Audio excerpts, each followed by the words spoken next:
everybody, Bridget Brigade here, and I actually want to talk to you guys about this movie that I watched. Originally has like a one season anime, which I'll get into in a different, you know, in a different review video. But this one that I watched is called Violet Evergarden, Eternity and the Automated Memory Doll. Let me take a look. Actually, it's called Violet Evergarden, Eternity, and the Auto Memory Doll.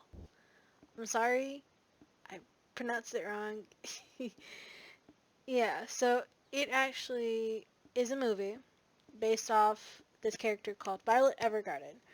The one season is actually on Netflix. It's a Netflix original. Yeah, I don't think you can find it anywhere else, but I could be wrong. Just let me know in the comments down below if I'm wrong. You can find it if you could find it somewhere else. But here's the thing.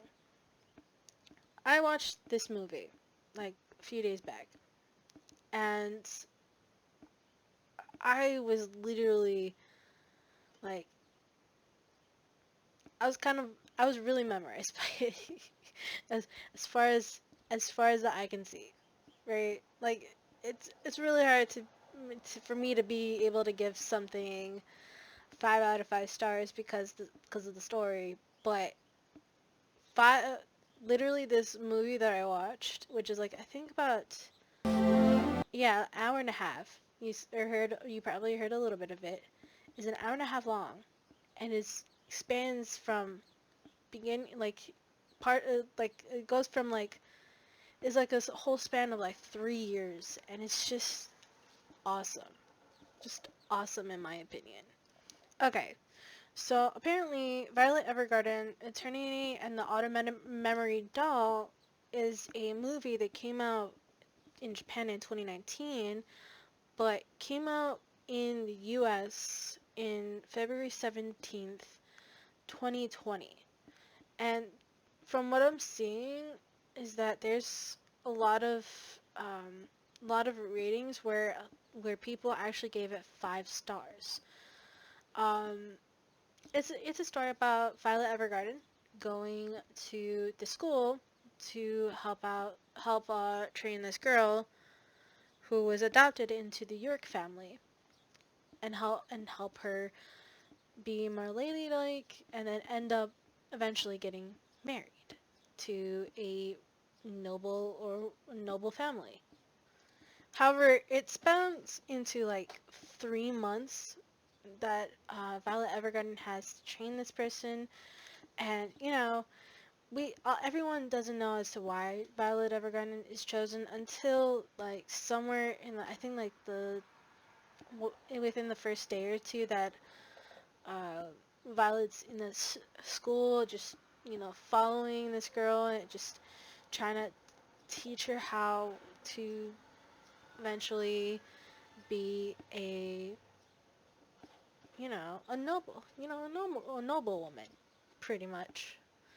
And she finally writes a letter for this girl who actually has a younger sister, but they're not biological.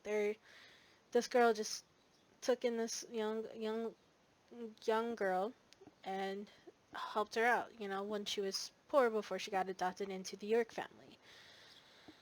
And it's it's very interesting story where when Violet finishes the 3 month journey, 3 years pass, the younger adopted sister of this girl that Violet had trained 3 years prior comes in, wants to become a wants to become a sort of like a mailman to deliver mail to people's houses and stuff like that. And yeah, she ends up having help writing a letter to her older sister, and things end up being very heartwarming.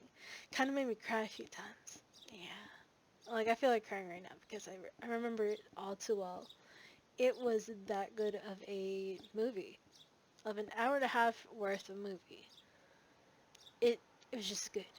In my opinion, when I watched this movie, I didn't know what to expect.